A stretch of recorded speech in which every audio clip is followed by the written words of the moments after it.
G'day, Laurie here. Hope you enjoy the videos, trying to share the information to make us all better modelers. People have shared it with me, so it's payback time. The MMI locomotives, I've been asked to explain how to pull them apart and go about doing an install and the leads and that. So this is a video that's just helping those who've got the MMIs. Certainly remotor them if you can with the Machiners, 1830s and the 1833 Machiners.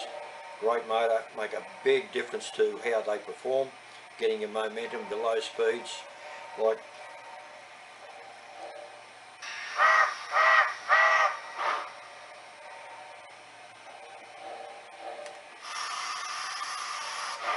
and a bit of bell. You get beautiful low speeds. Pulling them apart, the trick to it there, I'm showing you that in this video there so you don't make a mistake and the pitfalls you can have with it.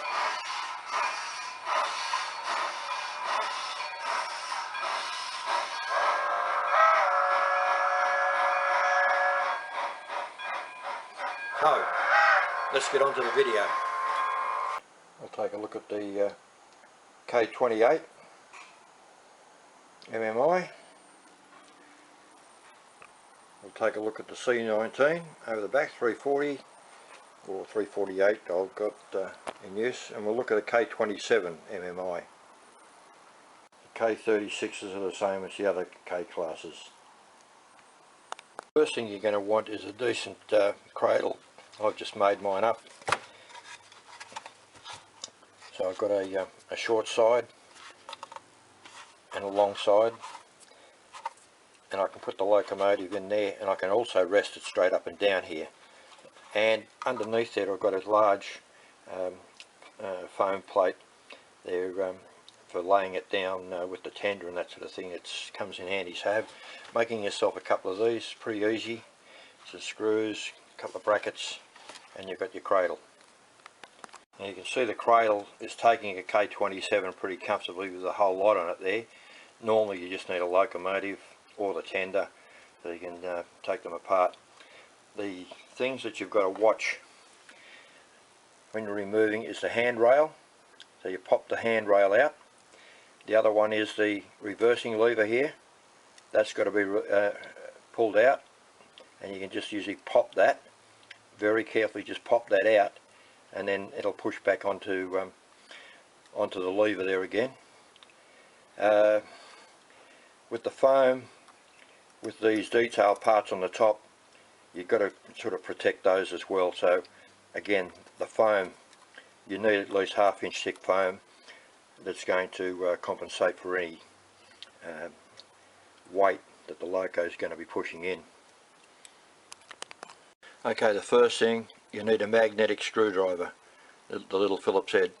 Get magnets and that sort of thing there to take for taking the screws out. Now we'll just pop this one out so that you can see what's underneath here, because this is the tricky part at the front. And of course you don't lose any of these bits. Put them into just little containers. Now you got the compensating lever here. There's a round piece there that's in the front, and with the lever coming up into the back, and you can see there's a piece in there that's moving. That slides in front of it there. To get to the screw that's holding the front of the boiler on, it's underneath these two. So I'll take these out and let you see what's going on. These are tiny screws, and again, when you got them out, you want them hanging on to the end of the screwdriver.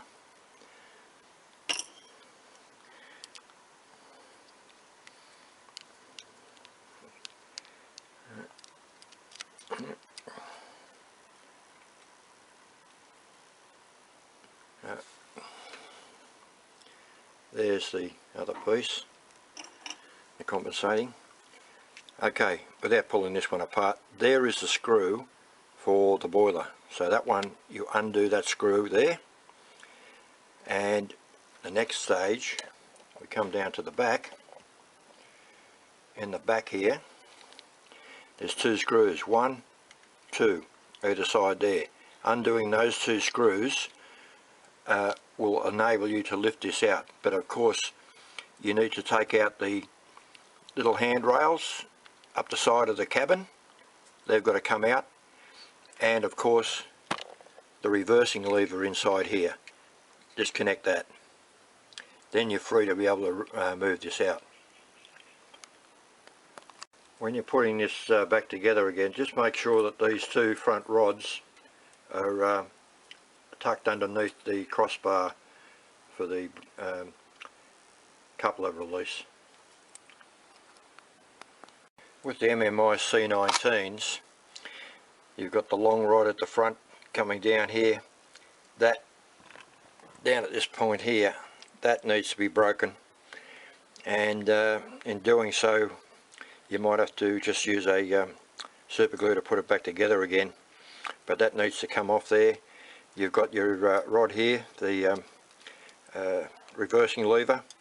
Now that fits back into the cabin, so you need to be able to just work this. You can push that backwards and forwards a little bit, so you can pull that and just get enough on it there to loosen that out of the cabin, and then bring that forward, and that's going to stay with the frame down below. So you've got to be very careful in handling this once you take the boiler off. It's the same thing underneath here. I'll give him a flip.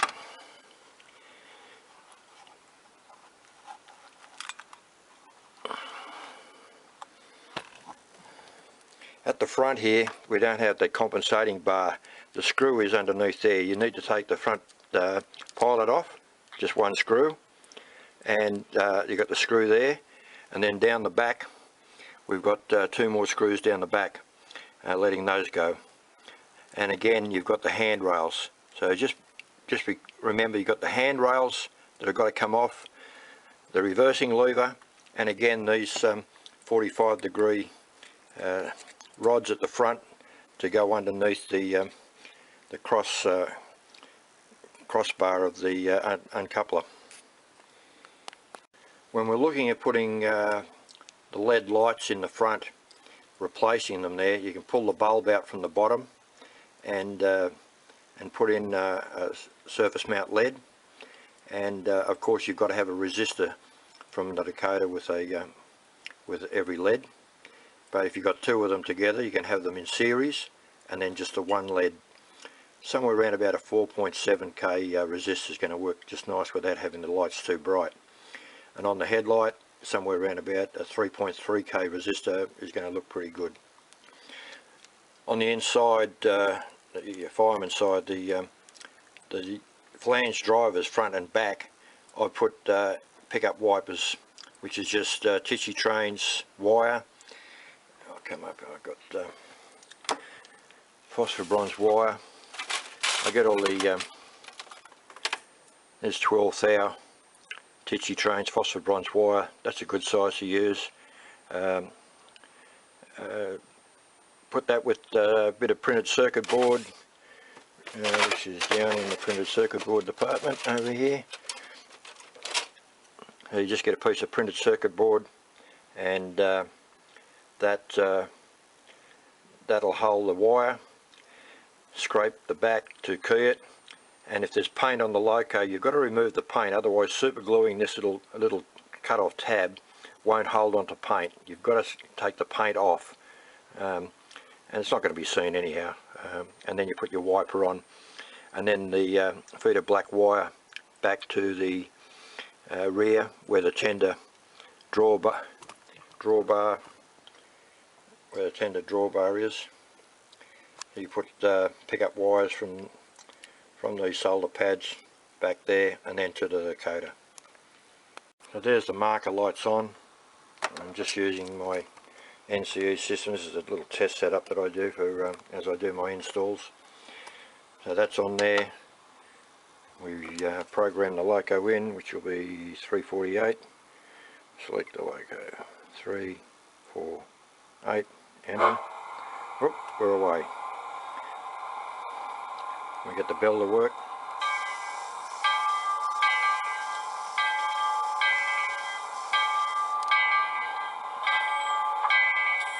and getting the fireman to work. Now we've got the fireman working on F10, doing the LED lights and that. I've got previous videos that's showing a lot of that in any case. I've stopped using magnet wire because any vibrations, the tiny amount of enamel on the wire, I'll get a bit out, I'll show you my magnet wire. This is the engineering magnet wire. It's very thin, and you can also just get it off old coils or whatever else like that. But because the enamel coating on that is so thin, you scrape that and it touches the loco body, which is fully alive with DCC rail power, you get a short. So it's not worth doing it. What I've now got myself is, this is Hobby King wire. It comes in black and red, very thin, and it's fully insulated, and believe it or not, it's multi-strand wire, and I use this for all my LEDs now. All the LED work that I do, I'm putting this on. So wires up to your headlight, up to your marker lights, and anything where there's LEDs, this very fine wire from Hobby King. I got the last bit out of Seattle, March 2017, so that's the last bit that I'll be able to get. So I'll buy meters and meters of it, but it's very good wire. The other wire I get from Gary Polino at Train Tech in the eastern states of America. That's excellent wire. I found that nice and small. It's not as big as some of the Dakota wire, and much easier to use than the thicker wire, and packing it in when you've got to tuck all the wires in. Here's the 0402 LEDs. These are some that I made up. They're ideal for HO scale and even O scale. Very small, quite powerful little light. Just got that on my LED tester, and that's using magnet wire. These are some that I made up a couple of years ago. I just got a bunch I made up, but I prefer the other wire there now. But sometimes you've got to use this. What you can do is dip the whole LED into glue the way it is there now. Put it into super glue. I use, hang on a minute, I use a zap, so you can cover the whole LED with super glue, thin CA, and give it a coat and the wires, and that will insulate the solder pads where it's, you've soldered onto the LED. And again, you've always got to have a resistor with a LED, and as I did the other day, I've got 0603 resistors in all different values, and they're quite good to be able to use. Again, it saves space if you don't have the room. And the other one is the 0603s. Now up the front in the MMIs, you can get 0603s in there, and what I like to do with them is dip them into the glue. Wait a second, I'll just do that while the camera's rolling. Get a bit of glue.